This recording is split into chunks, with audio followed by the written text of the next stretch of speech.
after the devastating shooting in Connecticut yesterday. Gun control has, well, it's become again a topic of debate. We'll have more on this matter when we come back. Both sides of the issue on Good Morning San Diego. Welcome back here. You know, there have been a number of deadly shootings, and of course, most recently, the shooting yesterday that took the lives of young innocent children and adults. It brings up again the gun debate. So today we are joined by anti-gun activist and civil rights attorney Rory Pendergast and gun advocate and former prosecutor Anna Yum to talk about this debate. Good morning to both this debate. Good morning, both of you. Good morning, Tom. Good morning. How you doing? You both have a legal background on this, so you understand your points and the legalities of this. But first, when you heard the news yesterday that this was coming down, I want to get a quick reaction. What was your thoughts when this came down yesterday? Oh, it's just completely tragic.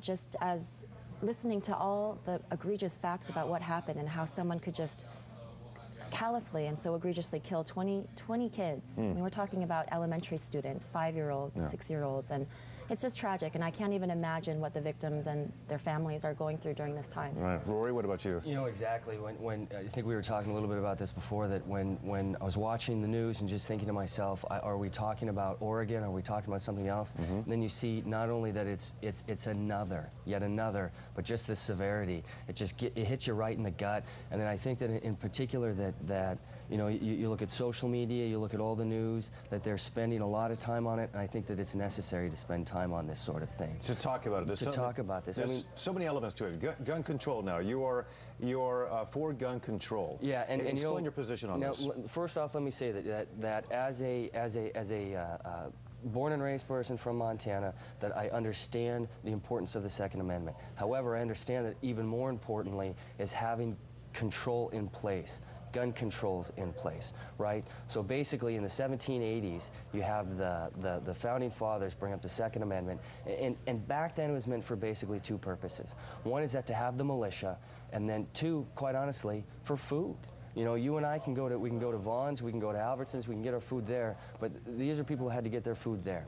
Throughout time, throughout the 20th century, the Supreme Court had kind of kept it up as a collective rights. And then back just a few years ago, a Republican-led Supreme Court had came down with the decision in the Washington, D.C. versus Heller, where Scalia, leading the charge, had basically said that, no, it's not just collective. You have an individual right underneath the Second Amendment and the 14th Amendment that guarantees that. But Anna, you agree with that individual right, don't you? Well, yeah, I do. I do believe that. I do believe in the Second Amendment and the right to bear arms. And although times may be different as to when it first came into fruition, we're talking about essentially the right to self-defense.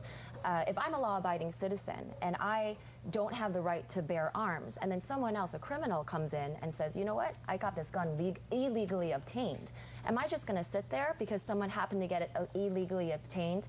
And if you think about a lot of the gun violence that's going on right now, much of the gun violence deals with illegally obtained firearms, not legally obtained firearms. So when we talk about the topic of gun control, guns are always going to be prevalent, whether it's through the black market, whether it's through a straw purchase, which means that someone pays someone else to get a gun, or whether it's someone who steals a gun.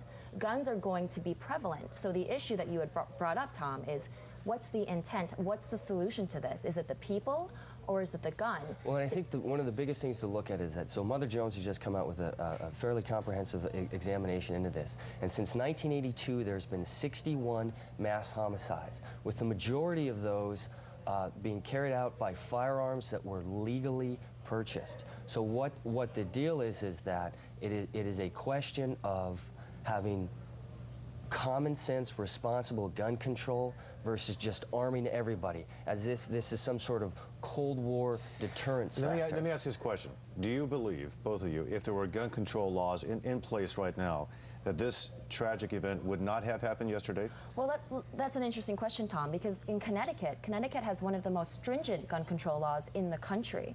And we're talking about, if you're under 21, you cannot legally purchase a gun. My understanding is that the shooter got the gun from his mother, and the guns were legally purchased. Well, but and when if you look at Chicago, Chicago has the highest homicide rate per capita in the country. Yet Illinois has one of the most stringent gun laws in this country. Well, in looking at it, what you have to look at is that what were the guns that they were able to purchase? High-powered, automatic, rapid-fire weapons, right?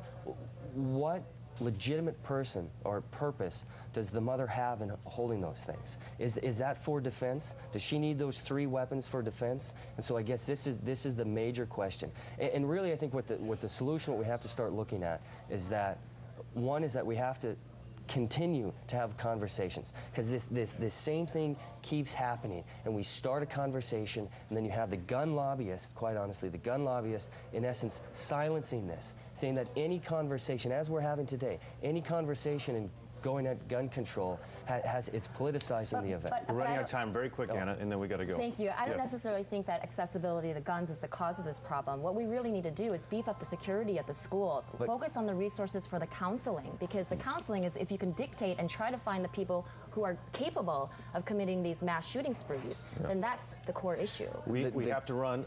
I'm sorry. I really want to continue this discussion. It's very, very important. You both have very legitimate points of view on this, but we have to run. Sorry, but thanks for your time for coming in. Thank you, Tom. Thank you so much. Rory Pendergast, Anna M., thanks.